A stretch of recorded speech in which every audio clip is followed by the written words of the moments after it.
여기 놀라운 이야기가 들려오고 있습니다. 러시아 전역 70%의 인구가 한국의 제품을 사용한다는 충격적인 통계가 바로 그것인데요.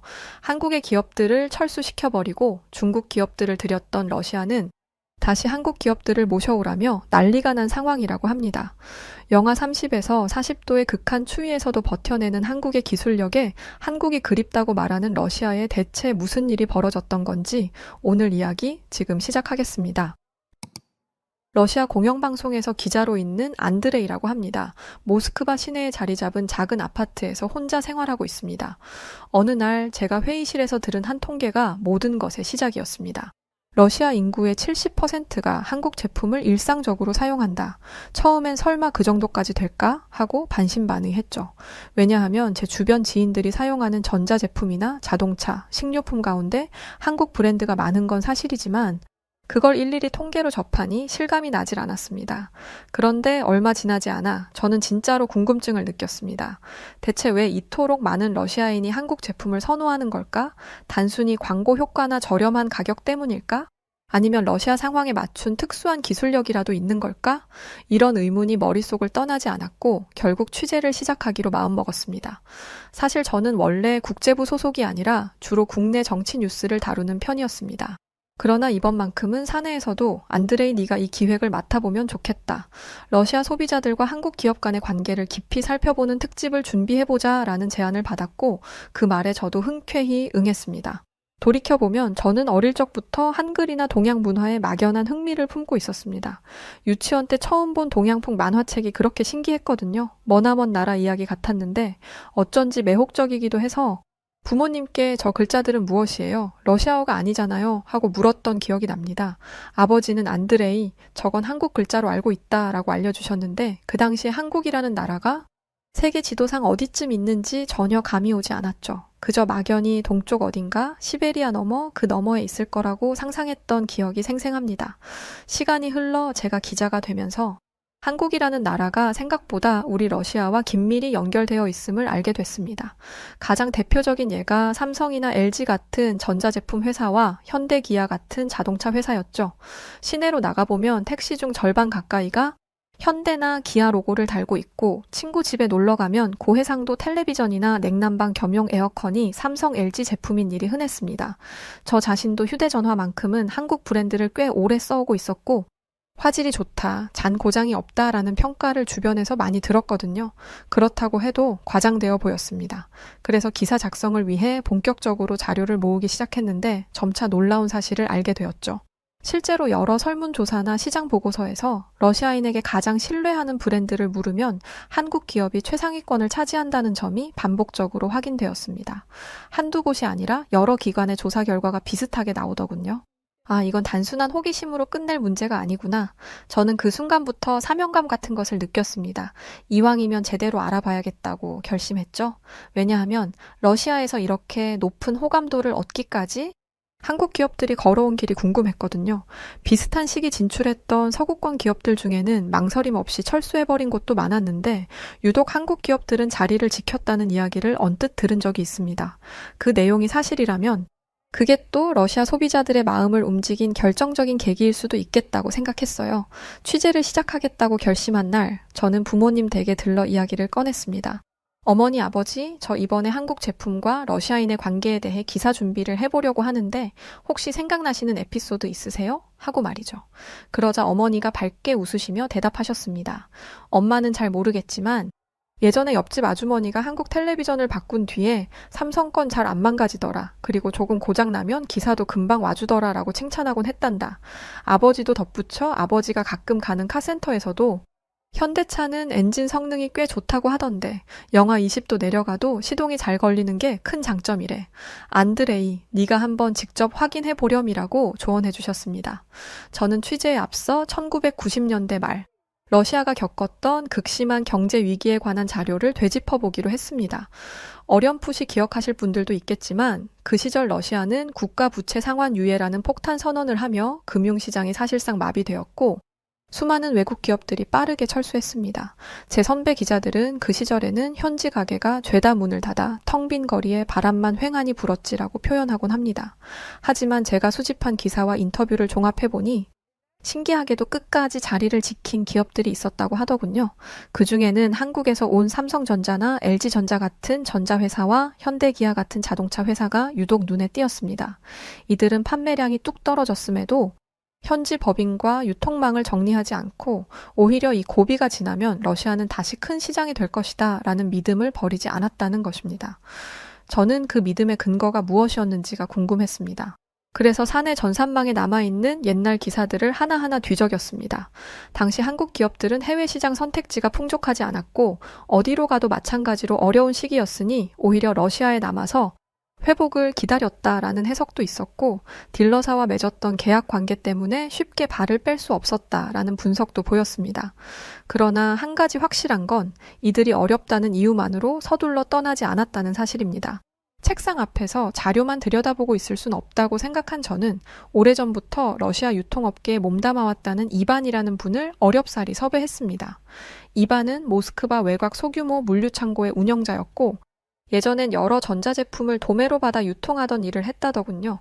약속 장소는 삐걱대는 목재 테이블이 놓인 허름한 카페였는데 거기서 마주한 이반은 머리카락이 희끗희끗한 온화한 인상이었습니다.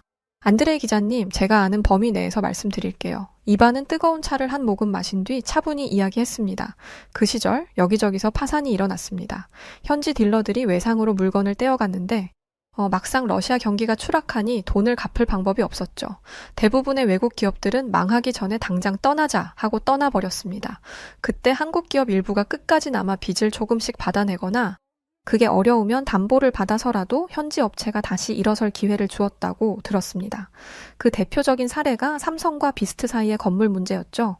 비스트라는 이름은 저도 자료를 보며 여러 번 접한 적이 있었습니다. 꽤 큰 컴퓨터 유통업체였는데 삼성전자 모니터를 대량으로 받았다가 외상 대금을 갚지 못했다는 사건으로 유명하더군요. 이반은 그 일을 회상하듯 삼성전자가 비스트 사옥을 담보로 넘겨받았는데도 이를 매각하거나 점유하지 않고 5년 안에 빚을 갚으면 건물을 돌려주겠다고 약속했다더라. 이게 어디 흔한 일인가. 그래서 현지 유통사 쪽에서도 그래도 끝까지 믿고 같이 가려는구나 하고 감동을 받았대 라고 설명했습니다. 저는 그 얘기를 듣자마자 머리가 번쩍했습니다. 보통은 기업이 대금을 회수하기 위해 담보로 받은 건물을 곧장 처분해버릴 텐데 그 건물에 손도 대지 않고 기다려줬다니. 이러니 러시아 사람들이 한국 회사는 의리가 있다라고 말하는 게 전혀 과장이 아니라고 느껴졌습니다. 실제로 이반은 그 뒤로 비스트가 운 좋게 제기를 해서 결국 5년 안에 빚을 갚고 건물을 다시 돌려받았다고 들었어. 만약 그때 건물을 팔아버렸다면 비스트는 회복 불가능이었지. 그러니 얼마나 고마웠겠어. 라고 덧붙이기도 했습니다. 이처럼 자료 속 문장으로만 보던 사건을 생생한 증언으로 듣게 되니 제 마음은 묘한 감동으로 벅찼습니다. 물론 회사라는 곳이 결국 이윤을 추구해야 하니 이 역시 철저한 사업적 판단이었을 수도 있습니다. 하지만 결과적으로 손절하지 않고 기다려준 덕에 현지 업체가 다시 살아났다면 그건 분명 쉽지 않은 결정이었을 겁니다. 바로 이 지점에서 깨달았습니다. 러시아와 한국 기업의 특별한 관계는 단지 제품 품질의 문제가 아니라 서로를 버리지 않았던 기억이 쌓여 형성된 역사적 신뢰가 크구나 하고요. 저는 노트에 이 내용을 빼곡하게 적어두며 아직 더 많은 이야기가 남아있으리란 기대를 품게 되었습니다. 지금까지는 빙산의 일각일 뿐 다른 한국 기업들도 이와 비슷한 사례가 있을 것 같았거든요. 사실 러시아에서 삼성과 LG는 워낙 유명한 브랜드라 일반 시민 대다수가 이 두 회사 로고에 낯설어하지 않습니다. 저 역시 대학생 때 처음 자취를 시작하며 중고 가전 제품을 찾아다녔는데 그중 쓸만한 중고 텔레비전 대부분이 한국 브랜드였고 상태도 좋아서 꽤 오래 썼던 기억이 납니다. 하지만 단순히 브랜드 인지도만 높다고 해서 사람들이 국민 제품이라 칭하지는 않겠죠. 그 뒤에 숨은 이유를 알고 싶어 저는 이번엔 일반 가정집을 직접 방문해보기로 했습니다. 지인의 소개로 알게 된 마리나는 모스크바 근교의 작은 주택 단지에서 남편, 어린 딸과 함께 살고 있었습니다. 마리나 집에 들어서는 순간 저는 꽤 따뜻한 실내 공기에 놀랐습니다. 러시아 11월 날씨면 이미 꽤 쌀쌀해졌는데 집안 공기가 포근해서 이건 보일러 때문인가 하고 물었죠. 그러자 마리나는 웃으며 대답했습니다. 아니요, 이건 LG에서 나온 냉난방 겸용 에어컨이에요. 이 한국 제품이 러시아 겨울에도 난방이 빵빵하게 잘 되거든요. 제가 에어컨이란 단어에 어색함을 느끼자 마리나는 처음엔 나도 러시아에서 에어컨이 웬 말이야 했는데 여름엔 외부 온도가 30도 가까이 올라가니까 시원하게 쓸 수 있고 겨울에는 난방 보조 역할을 해서 보일러 부담을 덜어줘요. 전기세도 생각보다 많이 안 나오고요. 고장도 잘 안 나니까 편해요. 라고 설명했습니다. 저로선 꽤 신기했습니다. 전통적으로 러시아는 땅덩이가 넓고 춥다고 생각해 에어컨 시장이 활발하지 않을 거라 짐작했거든요. 하지만 LG는 이곳의 기후와 러시아인의 주거 환경에 맞게 제품을 개량했기 때문에 이렇게 인기를 얻었다고 합니다. 또 하나 재미있었던 건 거실에 놓인 커다란 텔레비전이었습니다. 마리나가 집에 친구들 부를 때마다 노래방 기능을 애용한다고 해서 저도 살짝 시연해달라고 부탁했습니다. 리모컨을 누르자 화면에 곡 선택 메뉴가 뜨고 마이크를 연결하니 즉석에서 반주가 흘러나오더군요. 마리나는 긴 겨울이 지루하잖아요. 우리 러시아 사람들 한자리에 모이면 노래나 춤으로 분위기 띄우는 걸 좋아해요. 회사 브랜드 이름만 봐선 이게 우리 정서와 맞을까 싶었는데 막상 써보니 이보다 편한 게 없죠. 라고 말했습니다. 저는 속으로 이게 바로 현지화 전략이라는 거구나 하고 감탄했습니다. 한국 기업들이 러시아 추위를 이겨낼 강력한 내구성이나 집에서 오락과 문화생활을 즐기는 사람들을 위한 기능을 구체적으로 적용해 제품을 만든 덕에 여기 소비자들에게 폭넓은 지지를 받게 된 셈이죠. 이렇듯 삼성, LG 같은 브랜드가 러시아에 깊이 뿌리 내린 건 단순한 광고나 유명세뿐 아니라 철저한 시장 조사와 배려가 있었기 때문이라는 걸 느꼈습니다. 가정집을 방문하기 전까진 몰랐지만 직접 보니 이 정도면 러시아인들의 일상 한가운데 한국 제품이 들어와 있구나 싶었습니다. 마리나와 대화를 마치고 나오며 저는 예전 회사 동료의 말이 떠올랐습니다. 저는 그 길로 다시 본사에 돌아와 사내 자료실에서 옛 보도자료를 찾아봤습니다. LG가 러시아 시장에 본격 진출했을 때 러시아인의 생활 패턴에 초점을 맞추겠다고 선포했던 문구가 정말 있더군요. 예컨대 추운 겨울철 실내에서 가족과 함께 보내는 시간이 길기 때문에 이를 겨냥해 다양한 기능을 넣은 텔레비전을 내놓았다거나 혹한에도 멈추지 않는 냉난방기 등을 적극 홍보했다는 겁니다. 시간이 흐르며 이런 제품들이 실제 성능이 좋다는 입소문을 타니 자연스레 시장 점유율이 오를 수밖에 없었겠죠. 실제로 러시아인들이 전 세계 유례 없이 한국 제품을 유독 많이 사용한다는 이야기가 절대 허상이 아님을 느꼈어요. 또한 러시아 사람들이 한국의 기술에 푹 빠진 대표적인 이유는 바로 보일러 분야였습니다. 러시아에서 겨울은 길고 혹독하기에 난방 시스템은 매우 중요한 요소입니다. 한국 기업의 LG가 냉난방기를 내놓아 인기를 얻었지만 근본적으로 이 극한의 혹독한 겨울이라는 찬바람을 막는 확실한 수단은 바로 한국의 온돌 기술이었거든요. 어느 순간부터 러시아는 한국의 온돌 기술을 들여오기 시작했었습니다. 삼성도 현대도 LG도 아닌 낯선 한국의 기업명에 솔직히 이름도 낯선데 과연 이 기업이 러시아에서 관심을 받을 수 있을까 하는 의문이 많았다고 옛 보고서 기록에 적혀 있더군요. 그래서 알아보니 이 회사는 2008년 무렵부터 본격적으로 러시아에 진출해 혹한 속에서도 얼어붙지 않는 보일러를 개발해냈다는 이야기가 있었습니다. 2009년 말 영하 40도를 웃도는 극단적인 한파가 닥쳤을 때 러시아 가정의 곳곳이 얼고 동파되는 사태가 있었는데 이 한국 기업의 보일러를 설치한 가정은 멀쩡했다는 일화도 유명했다는 이야기도 전해지죠. 이러한 내용이 사실인지 직접 확인하기 위해 모스크바 교외에 있는 중규모 난방기기 유통센터를 찾아갔습니다. 그곳에서 만난 직원 알렉세이는 진지하게 제게 말씀해 주었습니다. 솔직히 예전에는 한국의 보일러라는 시스템에 대해서 의구심이 많았습니다. 당연히 그럴 수밖에 없었는데 아무리 제품이 좋다 한들 영하 34도를 윽박하는 극한의 추위 속에 낯설었던 한국의 기술이 과연 러시아 시민들을 따뜻하게 해줄 수 있는 의문이었죠. 왜냐하면 생존 자체가 위협받을 수 있으니 그 안정성이 매우 중요합니다. 알렉세이는 이어 그 외에도 한국은 러시아 사람들을 위한 AS 네트워크를 정비하고 매뉴얼도 러시아어로 잘 번역해 배포했다는 점이 호평을 받았습니다. 가격도 생각보다 나쁘지 않았고요. 이후 몇 년 전부터 러시아 국민 브랜드로 꼽힌다는 소식을 듣긴 했는데 진짜 올해도 받았더군요. 라고 말했습니다. 이러니 러시아 내에서 삼성, LG, 현대, 기아 같은 대형 브랜드뿐 아니라 보일러 기업과 같은 한국의 중소기업들도 높은 기술력으로 러시아와 두터운 신뢰를 쌓게 된 셈입니다. 특히 겨울철 난방 문제는 러시아인들의 삶과 직결된 문제라서 한번 인정을 받으면 충성도가 매우 높아지는 경향이 있습니다. 아까 들었던 혹한을 견디는 기술 플러스 의리라는 공식이 여기에도 똑같이 적용된다는 느낌이 들었죠. 이쯤 되면서 제 본능에 확신하게 되었습니다. 우리 러시아인이 한국 기업을 사랑하는 원인은 단순하지 않다. 의리, 기술력, 현지화, 그리고 거기에 더해 애프터 서비스 같은 세부 요소들이 종합적으로 작용해서 지금의 국민 제품 이미지를 만들었구나. 그렇게 한 줄로 정리하자니 제가 이 취재를 통해 얻은 교훈이 확고해졌습니다. 물론 보일러라는 게 가전제품처럼 눈에 확 띄진 않지만 집이나 건물 내부에 깊숙이 자리 잡고 매일같이 돌아가는 필수 장치입니다. 혹한 속에서 아무 문제 없이 작동한다면 이용자들은 커다란 신뢰를 느낄 수밖에 없습니다. 게다가 글로벌 기업이라 할지라도 러시아 기후와 문화에 부합하는 기술을 따로 개발해내야만 살아남을 수 있다는 점이 다시 한번 입증된 셈이기도 합니다.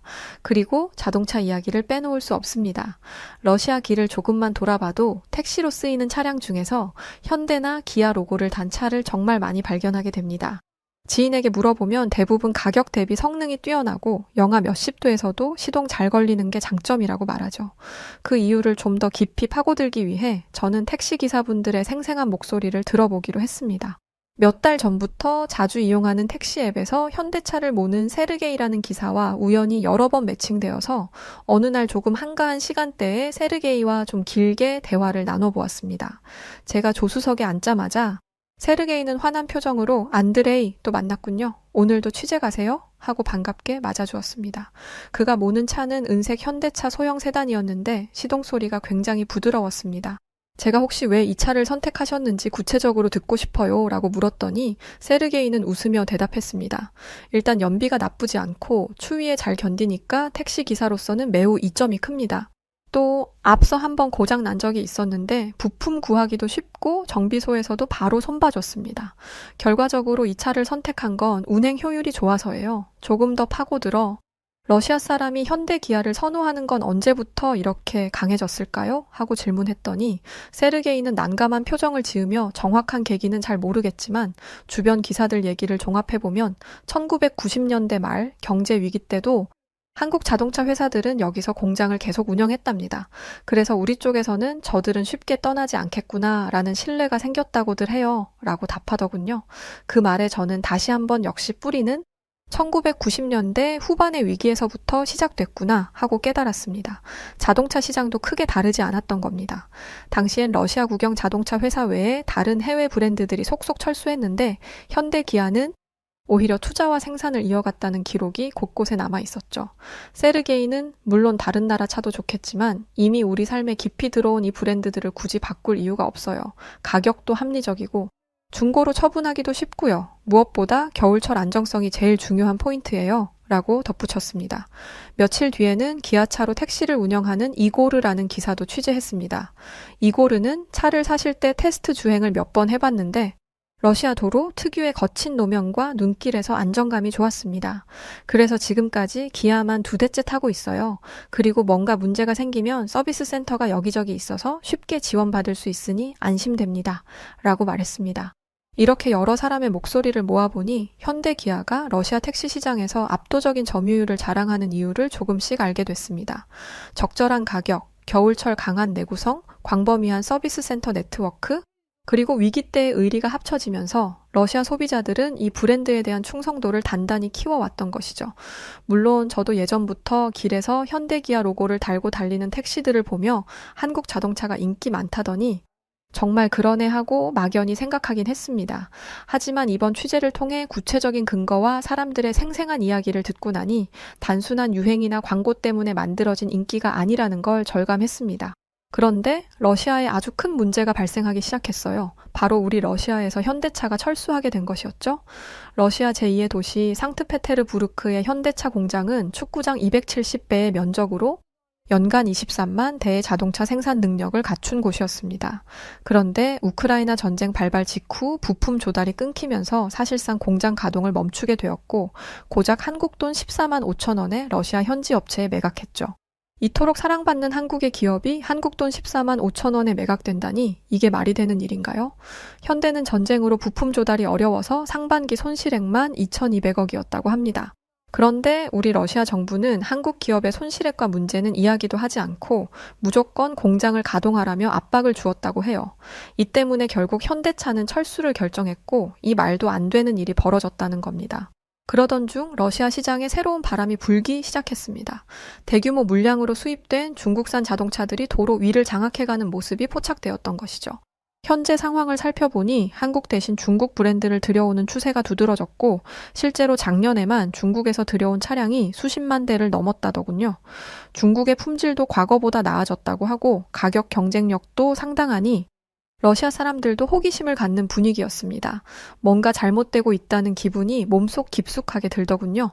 혹독한 러시아의 겨울을 견디려면 꽤 튼튼해야 할 텐데 라는 생각이 들었습니다. 실제로 러시아의 기온이 영하 몇십 도까지 떨어지는 한겨울을 매년 맞닥뜨리다 보면 온갖 기계 장비가 고장을 일으키기 쉬웠습니다. 특히 자동차는 시동 불량과 배터리 방전 문제 등으로 골머리를 앓을 수 있죠. 그런데도 러시아 당국이 중국 브랜드에 점점 문호를 열고 또 소비자들 스스로가 새 차량에 도전해보는 모습은 하나의 흐름으로 자리 잡아갔습니다. 중국산 차량을 구입했다는 러시아 사람들은 대부분 중국 자동차 가격이 합리적이어서 구매를 결심했고, 그리고 차량 디자인도 생각보다 세련돼 보여서 흥미롭다는 반응들이 제법 많았어요. 하지만 부정적인 사람들도 있었죠. 러시아 시민들 일부는 아직까지 큰 문제는 없었다고도 했지만 반대로 엔진룸에서 이상한 소리가 간혹 난다거나 내부 내장재가 빨리 마모되는 것 같다와 같은 불만을 토로하는 사람들도 적지 않게 있었습니다. 다만 이 정도는 어디서든 겪을 수 있는 초기 불량 정도로 치부하곤 했죠. 과거 한국 자동차들이 혹한 테스트에서 인정을 받아 이제는 대표적인 택시 모델로 사용되는 것처럼 중국 기업들도 장기적으로 뿌리를 내릴 수 있을지 궁금했어요. 하지만 이때까지는 아직 구체적으로 큰 문제가 보고되지 않았습니다. 그리고 결국 문제가 터졌죠. 러시아의 수많은 사람들이 이 문제로 신음하고 있을 정도였으니까요. 모스크바 시내 곳곳에서는 첫눈이 내렸다는 소식이 전해졌습니다. 차가운 바람이 거리 전체를 휩쓸며 사람들의 옷차림을 더욱 두텁게 만들 무렵 저는 궁금증을 해결하기 위해 다시 한번 중국 자동차를 구매한 운전자들을 찾았습니다. 그 중에는 제가 예전에 인터뷰했던 니콜라이도 있었는데 이번에 만난 니콜라이는 예전과 다른 표정으로 대화를 시작했습니다. 안드레이, 사실 이걸 말해야 하나 망설였는데 지난주에 내 차가 추위 때문에 시동이 안 걸려서 큰일이었어. 정비소에 갔더니 부품 호환이 잘 안 돼서 며칠씩 기다려야 한다고 하더군. 니콜라이는 속상한 기색이 역력했습니다. 그래도 혹시 간단한 수리나 해결책은 없었나요? 라고 묻자 니콜라이는 글쎄 정비소에서는 대체 부품을 구해보겠다고 했는데 중국 본사에 주문을 넣어야 한다니 시간이 꽤 걸린다네. 예전에 현대자동차나 기아자동차 탈 때는 이 정도 문제는 금방 처리됐던 걸 생각하면 좀 답답하지라고 대답했습니다. 비슷한 시기에 다른 운전자들에게서도 추위로 인해 배터리가 급속도로 방전된다는 불만이나 내장재가 갈라지는 문제가 나온다는 전원이 들려왔습니다. 일부 모델은 안전장치가 제대로 작동하지 않아 미끄러운 도로에서 위험한 상황에 처했다는 소문까지 돌았습니다. 러시아의 중국 자동차를 판매하는 매장 대표는 우리도 이렇게까지 문제가 많을 줄 몰랐습니다. 물론 모든 차량이 그렇다는 건 아니지만 러시아의 극한 기온을 완벽히 대비하지 못한 설계가 일부 있었던 것 같습니다. 지금 본사와 협의해서 대책을 마련 중인데 시간이 좀 필요합니다. 라고 토로했습니다. 이러한 상황 보고가 점점 늘어나자 러시아 소비자들 사이에서는 괜히 한국 기업을 멀리하고 중국 자동차만 잔뜩 들여온 게 아니냐는 원성이 높아졌습니다. 저는 온라인 커뮤니티에서도 비슷한 불만글이 쇄도하는 광경을 포착했습니다. 사람들이 현대자동차를 다시 불러오라, 기아자동차가 있었으면 겨울철 운전이 훨씬 수월했을 거다라고 주장하는 글을 연이어 게시하는 모습이었습니다. 저는 이 변화를 카메라에 담기 위해 모스크바 시내 정비소 몇 곳을 돌았고 겨울인데도 한참 작업에 몰두하는 정비사들의 땀에 젖은 모습도 촬영했습니다. 이제 입고된 지 몇 달 된 새 차인데 부품을 교체해줘야 한다니 이거 참 골치가 아프네요라며 한 정비사가 솔직한 심정을 토로했을 때 방송으로 시청자들에게 중국 자동차의 실태를 전해야겠다고 결심했습니다. 러시아 공영방송 뉴스 편집회의에서 제가 제안한 러시아 겨울 혹한속 자동차 실태 리포트가 채택되었습니다. 동시에 과거 한국 기업들이 어찌하여 러시아의 위기를 함께 헤쳐왔는지에 대한 특집 보도도 함께 기획되었습니다.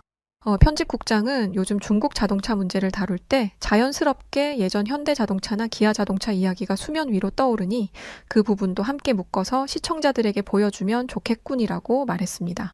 저는 그 자리에서 적극적으로 동의했습니다. 저도 현장 취재를 하며 느낀 건데 많은 소비자들이 한국 브랜드에 대한 향수를 갖고 있었습니다. 이 향수는 단순히 예전에 차가 좋았었다 정도가 아니라 위기 속에서도 러시아 시장을 포기하지 않고 함께 걸었다라는 고마움을 바탕으로 한 감정이더군요. 뉴스 제작을 위해 과거 자료 영상을 찾아보니 1990년대 말 외채 상환 유예 선언으로 러시아가 초토화되던 시절 삼성전자나 LG전자, 현대자동차 등이 극심한 손해를 감수하면서도 남아 있었다는 증거가 많았습니다. 제가 발견한 흑백 사진에는 생기가 거의 없는 거리에 홀로 남아있던 삼성전자 매장 간판이 선명했고, 또 다른 사진에는 LG전자가 러시아인 직원들과 함께 웃으며 기념 촬영을 하는 모습이 담겨 있었습니다. 그 당시 외국 기업들이 부랴부랴 빠져나가던 때를 기억하는 이들에게는 감동이 되살아나는 장면이었습니다. 취재를 마무리하며 저는 깊은 통찰을 얻었습니다. 한국 기업들이 러시아에서 이룬 성공은 단순한 품질 경쟁이나 마케팅의 승리가 아니었습니다. 그것은 함께 가는 길을 선택한 동행의 힘이었습니다. 헌데 지금의 저희 러시아는 어떤가요? 전쟁과 가난 속에 황폐화되어가는 기분입니다. 그놈의 중국차는 왜 들여와서 이 사단을 만든 건지 정말 한스러울 뿐입니다. 러시아 모스크바에 사는 한 여성이 몇 년 전 업무차 레바논에 방문했던 일이 있었다고 합니다.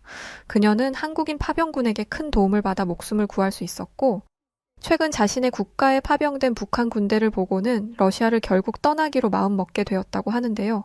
과연 그녀에게 무슨 일이 있던 걸까요? 저는 러시아의 수도 모스크바에 거주하고 있는 러시아 국적의 나타샤 볼코바라고 합니다. 전쟁이 나기 전까지만 해도 저는 평범한 직장인이었어요. 하지만 러시아가 시작한 이 전쟁으로 인해 제 삶과 가치관에는 큰 변화가 생겼습니다. 바로 제가 사랑에 맞이 않았던 러시아를 떠나기로 결심한 것이죠. 그리고 이렇게 결심하게 된 배경에는 아이러니하게도 한국이 자리하고 있는데요. 대체 한국이 제게 어떤 영향을 끼쳤길래 이런 결정을 하게 되었는지 그 이유에 대해 이야기해 볼게요. 전쟁이 처음 시작되었을 때만 해도 당연히 러시아의 승리를 기원했어요. 왜 전쟁이 시작되었고 무엇을 위한 전쟁인지는 중요하지 않았죠. 제 조국이 승리의 깃발을 쟁취하는 것만이 제 바람이었어요. 그런데 어느 순간부터 무언가 잘못되었다는 게 느껴지더라고요. 러시아 군사가 매일 1,000명씩 전사하고 있는데 아무것도 바뀐 게 없잖아요. 그렇게 모두가 지쳐가고 있던 그때 뜻밖의 기사를 접하게 되었습니다.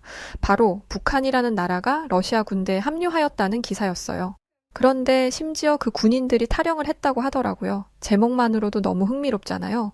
그래서 서둘러 기사를 읽어보려는데 그 기사는 순식간에 사라졌습니다.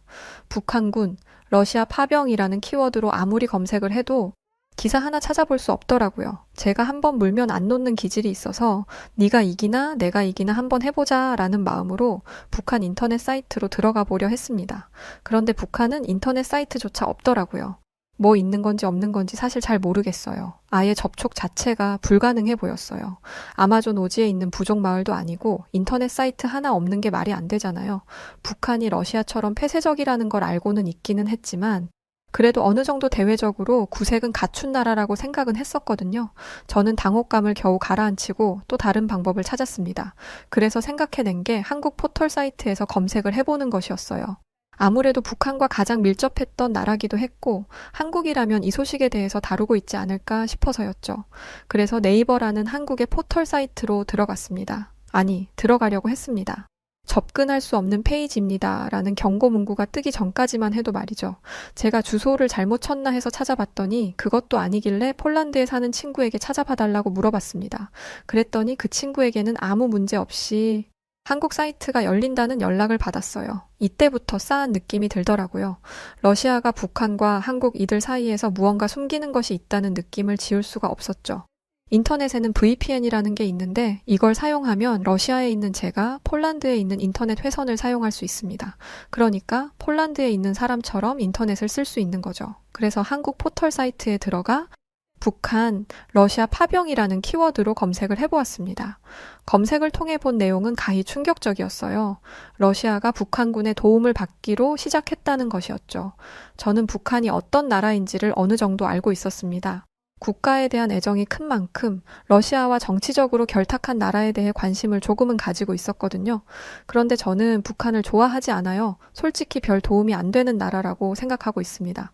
세계에 몇 없는 공산국가라는 것 빼고는 말이죠. 까놓고 말해서 핵무기 외에는 내세울 것 하나 없는 군사력을 가지고 있고 경제력은 아프리카 개발 도상국 수준이잖아요. 도움을 받을 데가 없어서 이런 나라한테 도움을 받다니 전쟁이 장기화되면서 마음대로 흘러가지 않는다는 건 알고 있었지만 정말 갈 때까지 갔다고 생각하며 기사를 꺼버렸습니다. 다음 날 저는 평소와 다름없이 회사로 출근을 했어요. 어느 순간부터 회사 내에서 전쟁 이야기는 암묵적으로 금지되었어요. 희망이 보이지 않기 때문이었죠. 하지만 몇몇 동료들과는 간간히 소식을 나누고 있었는데 어제 제가 알게 된 북한의 이야기를 들려주게 되었습니다. 역시나 다들 깜짝 놀라더라고요. 하지만 반응은 각양각색이었습니다. 누군가는 북한에게 도움을 받을 수 있다는 것이니 잘된 것 아니냐라고 말했고, 누군가는 북한이 도움을 주면 뭘 줄 수 있겠냐라고 말했죠. 하지만 저와 가장 친하게 지내던 오스타프라는 남자 직원의 반응은 달랐습니다. 그는 아무 말도 하지 않고 무언가를 깊게 고민하는 눈치였어요. 어딘가 묘한 반응에 저희는 어느새 오스타프를 가만히 지켜보고 있었습니다. 오스타프? 그러자 그는 고개를 흔들며 정신을 차리더니 조심스럽게 입을 떼었습니다.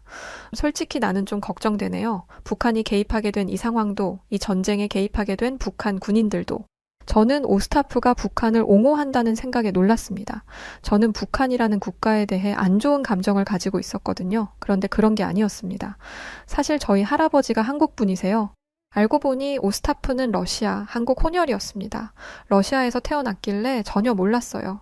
먹고 살기 힘들었던 시절에 러시아로 일을 하러 왔다가 할머니를 만나셨고 아버지가 생겨서 여기에 정착하게 되셨죠. 할아버지는 항상 가족들을 그리워하셨는데 그중에는 6.25 전쟁 때 헤어진 어머니도 포함이었어요. 저한테는 증조 할머니 되는 분이시죠. 오스타프는 가족들과 이별한 한국인들의 한과 슬픔에 대해 너무나 잘 아는 사람이었습니다.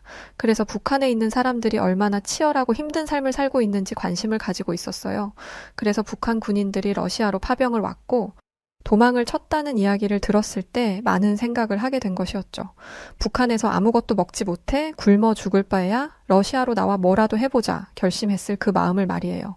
그런데 오스타프는 같은 피가 흐른다고 해서 감성적으로만 생각하는 사람은 아니었습니다. 그는 냉철한 시각으로 국제 정세를 파악하고 있는 사람이기도 했어요. 하지만 이산가족이라 하더라도 저는 대한민국의 체제를 지지해요. 비록 제 국적은 러시아라고 해도 말이죠. 북한의 러시아 파병은 한국과 북한의 관계를 긴장 상태로 만들 뿐만 아니라 전 세계의 평화를 위협하는 시그널이 될 수도 있어요. 저는 오스타프가 과장을 하는 거라고 생각했습니다. 그도 그럴 게 북한이 세계 평화를 위협할 만한 힘이 없다고 생각했거든요. 하지만 오스타프의 선구안은 대단했어요. 북한은 핵을 가지고 있었고 북한의 참전은 곧 핵을 사용할 수도 있다는 의미였습니다. 또 북한이 러시아를 도우면 일본이나 미국 등의 나라가 전쟁에 참전할 수 있는 계기를 만들어주게 되죠. 당연히 한국도 마찬가지이고요. 두 나라 간의 싸움이 옆 나라들까지 번지게 되는 건 순식간이라는 건데 오스타프의 이야기를 들으니 소름이 오소소 돋았습니다. 저는 그저 저런 나라한테 도움을 받다니 쪽팔리다 쪽팔려 라고 1차원적으로만 생각을 했었던 건데 이렇게도 생각을 할 수도 있더라고요. 그래서 부끄럽다는 생각도 들었죠. 무엇보다 할아버지 때부터 러시아에서 살았더라면 몇십 년 동안 가족들이 쭉 러시아에서 머물렀다는 건데 아직도 한국인의 뿌리를 유지하고 있는 오스타프와 그의 가족들이 대단하다는 생각이 들었습니다. 오스타프가 어떤 교육을 받았는지 참 궁금하더라고요. 학교 다닐 때 역사를 참 좋아해서 한국의 역사를 공부했던 적이 있는데 한국이 일본에게 지배를 받았던 당시 한국은 민족성을 잃지 않기 위해 일본의 핍박에도 불구하고 목숨을 걸고 언어를 지켰고 목에 칼을 들이밀어도 전통을 포기하지 않았다고 했었어요. 아마 오스타프의 할아버지와 아버지도 그때의 정신을 물려받아 오스타프를 가르치신 것 같더라고요. 러시아나 다른 나라에서는 절대 볼 수 없는 한국의 모습이었죠. 여하튼 다시 이야기로 돌아와서 이렇게 대화를 마친 뒤 자리로 돌아와서 앉았는데 책상 위에 올려져 있는 액자 하나가 눈에 들어왔습니다. 바로 몇 년 전 업무차 방문했던 레바논에서 찍은 사진이었죠. 그리고 그 사진을 보니 레바논에서의 기억이 새록새록 떠오르면서 북한은 세계 평화를 위협하는데 한국은 세계 평화를 지키는데 힘쓰고 있다는 것이 체감됐어요. 참 안타깝더라고요. 그리고 이것이 본격적인 계기가 되어 러시아를 떠나게 된 계기가 되었습니다. 레바논으로 출장을 갈 사람이 필요하다는 지시를 받았을 때 모두가 가기를 꺼려했어요. 레바논은 과격한 종교 분쟁이 아직도 이루어지는 중동 지역이기 때문이거든요. 하지만 빠른 승진이 목표였던 저는 레바논 출장에 자원했습니다. 이슬람 과격파의 폭탄 테러 같은 게 빈번한 곳이라 두렵지 않았다면 거짓말이겠죠. 하지만 걱정한 것 치고 레바논은 꽤 멋진 도시였어요. 중동의 유럽, 중동의 파리라는 말이 무슨 의미인지 알겠더라고요. 그런데 멋진 광경에 방심해버린 저는 그만 길을 잃고 말았고 설상가상으로 가로등의 불빛마저 꺼지는 바람에 제가 서 있는 곳이 어디인지조차 모르는 상황이 되어버렸어요. 심지어 인터넷까지 먹통이 되었는데 너무 무서워서 다리가 떨리더라고요. 그런데 그때 어둠의 구석에서 무언가가 움직이는 게 보였어요. 슬그머니 몸을 드러낸 그것은 손에 커다란 무기를 들고 있는 한 남성이었습니다. 마체테라고 하는 어마무시한 무기였죠. 그 남자는 한 발자국씩 저에게로 다가왔고 공포심에 제대로 보지 못했지만 저를 보며 음흉하게 웃고 있는 것만 같았어요. 남자와 1미터 정도 가까워졌을 때, 아, 이렇게 인생이 끝나는구나 라고 직감했던 그때 골목 끝에서 누군가 후레쉬를 비쳤습니다. 누군가의 외침이 들렸고 그 순간 마체테를 들고 다가오던 남자는 순식간에 도망가 버렸죠. 저는 그 자리에 주저앉았고 그날 제 마지막 기억은 후레쉬를 들고 제게 달려오는 2명의 남자의 모습이었습니다.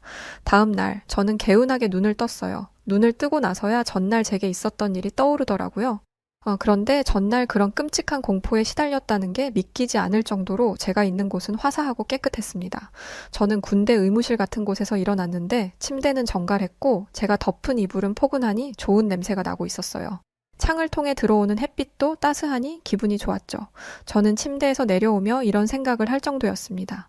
설마 천국인 건가? 사람이 심한 공포심을 느끼면 죽을 수도 있는 건가? 의심하고 있던 찰나 2명의 남녀가 들어왔습니다. 아, 일어나셨네요? 몸은 좀 괜찮으세요? 어제 갑자기 들어오신 거 보고 많이 놀랐어요. 잠깐 앉아보시면 혈압 좀 잴게요. 2 사람은 모든 게 능숙해 보였지만 저는 아니었습니다. 이 사람들은 누구이고 여기가 어디인지 궁금했거든요. 제가 서서 2 사람을 번갈아 보자 2 사람 중 남자가 자신들을 소개했습니다. 아, 저희 소개를 안 했네요. 제 이름은 강경민이고 저희는 레바논 평화유지를 위해 파견된 대한민국의 평화유지군입니다. 어제 민가를 순찰하던 도중 나타샤 씨를 발견했습니다. 치료를 하기 위해서는 신원을 파악하는 것이 우선이라 소지품에서 여권을 확인했습니다. 저는 군의관 박소희예요. 상황 설명이 됐다면 어서 앉아보시겠어요? 혈압 좀 잴게요. 살다 군인에게 치료를 받을 거라고는 상상도 못했습니다. 그런데 조금 의심스러운 부분이 있었어요. 보통 이런 일이 생기면 민간 병원에 데려다 주지 군대로 데려오지는 않잖아요. 저는 이 사람들이 평화유지군을 가장한 테러 단체가 아닐까 하는 의심을 갖게 되었습니다. 동시에 이들에게 인질로 이용되는 제 모습을 상상해 버렸죠. 그래서인지 날카롭게 말한 것 같아요. 여기는 응급실 같은 게 없나 봐요. 저를 굳이 여기로 데려온 걸 보니까.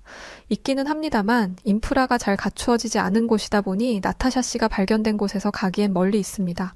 그래서 저희가 있는 곳으로 모신 거고요. 인도적 차원에서 민간인을 대상으로 하는 치료도 지원을 하고 있거든요. 강경민 씨의 신뢰감 있는 얼굴을 보니 그런가 싶기는 했어요. 솔직히 제가 외모를 좀 보거든요. 떡 벌어진 어깨와 꽁꽁 감추었는데도 운동한 게 티가 나는 근육질 몸매, 햇빛에 그을린 건강한 피부와 건강한 미소까지 그런 멋진 남성이 나를 믿으라며 신뢰의 미소를 건네는데 어떻게 안 믿겠어요. 믿지 말라 해도 믿고 싶죠. 하지만 이건 제 안전과 직결된 문제이기 때문에 저는 강경민 씨를 따라다니며 이곳이 제게 안전한 곳인지를 확인하기로 했습니다.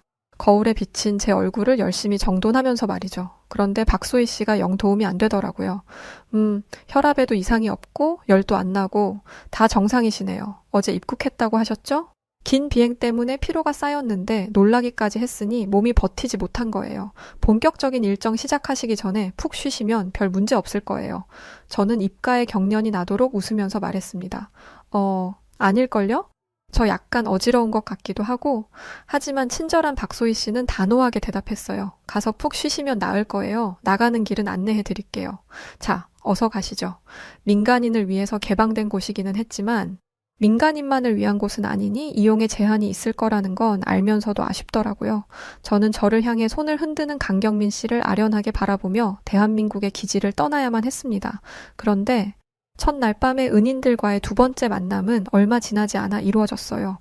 저는 해외에 나가면 꼭 그달아 시장 구경을 하러 가는데요. 시장에 나가보니 유난히 한 곳이 북적이더라고요. 무슨 행사라도 하나 싶어 인파를 헤치고 들어갔는데 그곳에는 군복을 입은 사람들이 줄을 지어 지나가고 있었습니다. 그리고 레바논 사람들은 그들의 주위를 둘러싸고 인사를 건네고 있었죠. 시장 상인들 중에는 먹을 것을 공짜로 주는 사람들도 있었어요. 연예인도 아니고 군인들을 이렇게 반겨주는 건 난생 처음이었습니다. 게다가 그들이 반기는 군인들은 레바논 군인도 아니었어요. 제가 전날에 보았던 대한민국 국기를 붙이고 있는 한국 군인들이었죠. 한국 군인들 중 가장 앞에 서 있는 대장으로 보이는 사람은 아주 유창한 레바논 언어로 사람들에게 인사를 건넸는데 상인들의 이름을 다 외우고 있는 것처럼 사람들의 이름을 하나하나 불러가며 인사를 건넸습니다. 그러더니 한 과일 가게로 가더라고요. 가장 허름한 가게였죠. 저는 그 모습을 보면서 아니 가더라도 좀 좋은 곳으로 가지 한국에서 왔으면 돈도 많을 텐데 라고 생각했습니다. 그런데 제가 더 놀란 점은 그 사람이 흥정을 하기 시작했다는 거였어요. 이 점에서는 솔직히 실망했습니다. 한국인이고 파병까지 왔으면 돈도 꽤 벌 텐데 레바논 시장 상인을 상대로 흥정을 한다고? 저건 좀 너무하네. 돈도 잘 못 버는 사람 같은데 사람 벗겨먹는 것도 정도껏 해야지. 그런데 시장 상인의 반응은 의외였어요. 아주 흔쾌히 흥정에 응한 것도 모자라 과일을 얹어주기까지 하더라고요. 뭐지? 여기에서는 이게 문화인가? 라고 생각하며 혼란스러워하던 찰나 전에는 보지 못했던 훈훈한 장면을 보게 되었습니다. 그 군인이 자기가 산 과일을 주변에 있는 아이들에게 나눠주기 시작한 것이었어요. 아이들은 익숙하다는 듯이 땡큐 미스터 킴, 땡큐 엉클 킴을 외치며 과일을 받아들었습니다. 한국 군인의 놀라운 행동은 여기서 끝이 아니었습니다. 그 시장 상인의 옆에 있는 자녀에게 흥정을 해서 아낀 돈을 용돈으로 주는 것이 아니겠어요? 결국 그는 돈을 덜 준 것도 아니었고 심지어 그 돈을 다른 이들을 위해 쓴 것이었습니다. 그 모습을 보니 레바논 시장 상인들이 한국 군인들에게 열광하는 이유를 알겠더라고요. 저와 동행했던 현지 가이드는 이들은 시장에 나올 때마다 이런 식으로 상인들을 돕는다고 했어요. 어린아이들과 공놀이를 해주기도 하고 무거운 물건을 들어주기도 하면서 시장 상인들의 가장 가까운 곳에서 함께 한다고 했죠. 바로 그때 한 아이가 선두에 선 대장에게 뛰어가는 게 보였습니다. 전속력으로 뛰는 바람에 저대로라면 넘어질 게 뻔하다 생각하던 그때 대장이 가뿐하게 아이를 안아드는 게 보였어요. 아이는 해맑게 대장의 품으로 파고들었고 한국인 대장은 능숙한 레바논어로 아이와 대화를 나누었습니다. 멀리 있어서 어떤 대화를 하는지는 자세히 들리지 않았지만 아이의 표정이 무척 행복했다는 것만큼은 누구보다 잘 알아요. 대장이 한 아이를 안아주자 주변에 있던 아이들 모두가 모여 자기도 안아달라며 팔을 벌리고 껑충껑충 뛰기 시작했습니다. 저는 애들을 별로 좋아하지 않아서 그런 모습이 좀 불편하게 보이더라고요. 저러면 꽤 귀찮을 텐데요. 한국 애들도 아니고 다른 나라 애들이잖아요. 그러자 레바논 가이드는 웃으면서 대답했습니다. 저희도 그렇게 생각해서 처음엔 눈치 많이 봤어요. 그런데 저분은 정말 진심으로 우리 아이들을 예뻐해 주세요. 사실 저 아이들 대부분 아버지가 없거든요. 몇 년 전 폭격으로 인해서 여기 대부분이 폐허가 됐었어요. 그때 많은 사람들이 실종되거나 사망했죠. 그중에는 시신을 도난당한 경우도 있는데 저 대장님은 그게 안타까워서 아이들한테 더 잘해주시는 거예요. 한국 군인들은 주기적으로 희생자분들 무덤에 가서 추모식도 하고 저희 아픔에 공감하려고 노력해주세요. 이 얘기를 들으니 한국 군 대장님의 모습이 새삼 다르게 보이더라고요. 한 명 한 명 빠지지 않고 안아주는 모습을 보니 괜히 제 코가 시큰해졌습니다. 이제야 한국 군인들이 다닐 때마다 열광하는 이유를 정확히 알게 되었고요. 이런 모습 때문에 평화유지군의 역할이 이런 것인 줄로만 알았습니다. 그런데 늦은 점심 식사를 하기 위해 방문한 식당에서 한국 평화유지군의 진짜 임무를 보게 되었어요. 제가 있던 곳은 건물 5층에 위치한 식당이었는데 날이 좋아서 테라스에서 밥을 먹으려던 찰나였습니다. 지대도 높고 건물도 높다 보니 골목 사이사이가 잘 보이더라고요. 그런데 그때 인적 드문 골목에서 한국 군복을 입은 군인 3명이 민첩하게 움직이는 게 보였어요. 몸을 숙인 채 수신호를 보내며 무언가를 정찰하는 것처럼 골목을 살피고 있었죠. 심지어 그들의 손에는 총기가 들려 있었습니다. 저는 가이드를 툭툭 치면서 저게 뭐 하는 거냐고 물어보려 했습니다. 그러자 가이드는 검지를 입가에 가져다 대며 쉿 하는 소리를 냈어요. 깜짝 놀라 다시 고개를 돌려 한국군 쪽을 돌아보았는데 수상쩍은 가방을 들고 있는 한 사람이 이미 제압이 된 상황이었습니다. 그리고 얼마 뒤 군인 몇 명과 레바논 경찰들이 와서 그 사람을 연행해 갔죠. 지금 체포를 한 건가요? 이 대낮에? 테러는 낮과 밤을 가리지 않으니까요. 한국 군인들이 시장에 나온 이유는 그저 아이들과 놀아주기 위함이 아니었습니다. 인파들을 한 곳으로 모은 뒤 일부 인원들은 골목 구석구석을 다니며 거동 수상자가 없는지 순찰을 다녔던 것이죠. 순찰 결과 위험 인물로 추정되는 사람이 없으면 다행이지만 만약 있다면 이런 식으로 체포를 한다고 했습니다. 아까 시장에서 봤던 한국 군인분들 가방엔 총이 들어있어요. 그 정도로 레바논은 위험한 지역이죠. 하지만 이런 곳에서 우리가 평화로운 시간을 보내고 웃을 수 있는 건 평화 유지를 위해 노력해주는 한국 군인분들 덕분이에요. 그래서 우리는 늘 감사한 마음을 가지고 있어요. 생각해보면 저도 한국 군인들에게 발견이 되어 큰 위험에서 벗어날 수 있었죠. 이걸 의식하면서 다니다 보니 레바논 전체가 한국으로 둘러싸여 있더라고요. 저는 아이러니하게도 태권도가 한국의 전통 무술이라는 걸 레바논에서 알았습니다. 한국에서 온 평화유지군이 레바논 시민들을 위한 프로그램 중 하나로 태권도를 가르치고 있다더라고요. 긴장 상태에 있으면 사람들이 예민해지고 공격적으로 변하기 쉬운데 이런 무술을 익히면 심신을 단련할 수 있으니 굉장히 도움이 되고 있었죠. 심지어 제가 레바논에 방문했을 때는 한국어 말하기 대회가 열리고 있었습니다. 저는 한국어를 한마디도 하지 못해서 누가 잘하고 잘못하는지는 알지 못했지만 한복이라는 한국의 전통 의상을 곱게 입고 자신이 준비한 대본을 읽어 내려가는 참가자들을 보면서 감탄했던 기억이 나요. 그들의 노력에도 감탄했지만 언어를 배운다는 건 그만큼의 애정이 있다는 거잖아요. 당시에는 K-팝이나 K-드라마가 크게 유행이었던 시절도 아니었는데 말이죠. 레바논인들에게 한국에 대한 애정을 심어준 건 한국의 평화유지군이었어요. 저는 그들의 노고에 감탄했을 뿐만 아니라 타국인임에도 불구하고 존경하는 마음을 가지게 되었습니다. 왜냐하면 레바논에 주둔 중인 평화유지군 중 한국만이 이런 결과를 만들어냈거든요. 한국은 무력으로 그들을 지켜주는 것을 넘어 전쟁과 폭격, 테러로 멍든 레바논 시민들의 마음을 치유해 주었습니다. 단순히 지켜주는 것보다 훨씬 어려운 일을 한 거죠. 그렇다고 한국군의 무력이 약한가? 그것도 아닙니다. 이건 말을 해봤자 입만 아프니 굳이 말하지 않을게요. 현무5 세계 군사력 5위라는 놀라운 기록까지. 심지어 한국의 육군력에 비빌 만한 나라는 손에 꼽을 정도죠. 그렇게 과거를 회상하고 나니 퇴근 시간이더라고요. 퇴근길에 버스를 타며 유튜브를 보고 있는데 제 유튜브 알고리즘에 한국 드라마의 짧은 영상이 하나 떴습니다. 한 번도 검색을 해본 적도 없고 본 적도 없는데 알고리즘이라는 게 정말 무섭기는 하더라고요. 대체 어떻게 알고 띄워준 건지. 아무튼 한국 드라마가 유행이라는 걸 알고는 있었지만 관심은 없었는데 요즘 머릿속이 온통 한국이라 그런지 자석에 끌리듯 영상을 재생했습니다. 영상을 재생하니 군복을 입은 배우들이 연기를 하는데 5분 남짓한 짧은 영상임에도 엄청난 몰입감을 주었어요. 제목을 보니 태양의 후예라는 드라마이더라고요. 회사 여직원들이 틈만 나면 깍깍거리면서 이야기하던 바로 그 드라마였어요. 저는 집에 도착하자마자 가방을 던지듯이 내려놓고 옷을 갈아입지도 않은 채 태양의 후예라는 드라마를 찾아보기 시작했습니다. 보다 보니까 왜 여직원들이 그렇게 호들갑을 떨었는지 알겠더라고요. 왜냐하면 어느새 저도 여직원들처럼 설레는 마음을 숨기지 못하며 발을 동동거리고 있었거든요. 드라마 속 군복 입은 남자들은 건장한 체격에 준수한 외모를 가지고 있었어요. 마치 레바논에서 만났던 군인들과 마찬가지로요. 저는 괜히 어깨가 으쓱해졌습니다. 전 세계 여성들의 마음을 사로잡은 이 멋진 남자들의 모티브가 된 실존 인물들을 저는 보고 온 거잖아요. 그런데 동시에 궁금해지더라고요. 레바논에 파병을 간 한국 군인들은 이런 모습인데 러시아에 파병을 온 북한 군인들은 어떤 모습인가 하고요. 북한군의 군사력이나 정치적인 상황에 대해서 알기는 하지만 구체적인 이미지 같은 건 찾아본 적이 없거든요.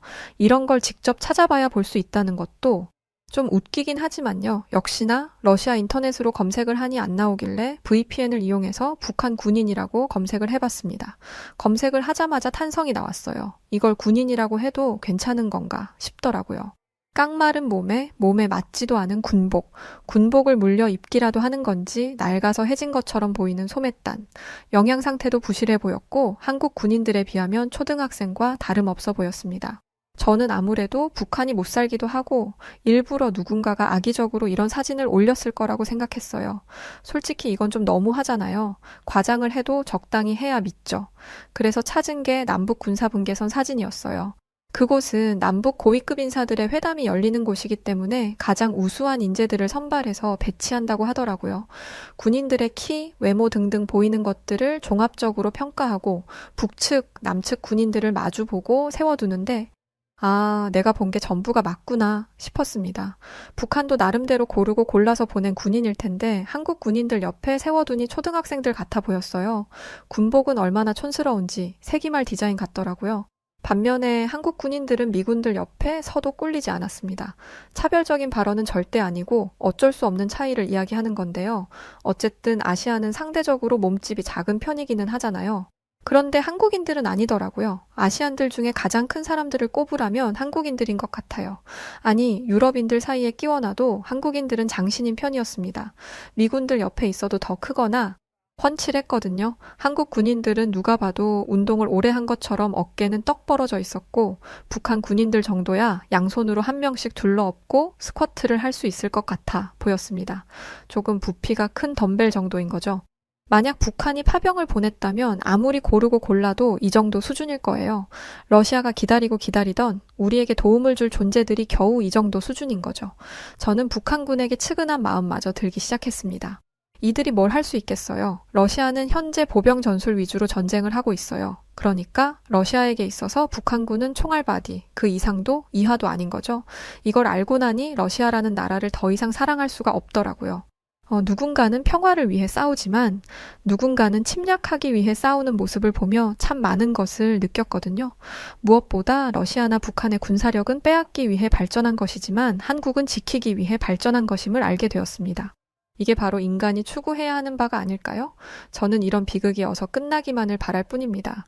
또 지금 벌어진 일들로 인해 한국이 피해를 보지 않기를 바라요. 더 이상의 희생이 없기를 바라며 이만 사연을 마칠게요. 네, 오늘 이야기는 여기까지입니다. 공감 가는 이야기예요. 한국은 지키기 위해서 발전했다는 말이요. 그런 대한민국의 국민인 것에 늘 감사하게 되는 오늘이네요. 자, 그럼 오늘 사연 어떠셨나요? 사연이 좋으셨다면 구독과 좋아요 부탁드리고 지금까지 저는 여우튜브 송은지였습니다. 더 감동적인 사연으로 찾아뵐 것을 약속드리고 이만 물러갈게요. 늘 시청해주셔서 진심으로 고맙고 늘 감사합니다. 그리고 항상 사랑합니다. 당신만의 여우튜브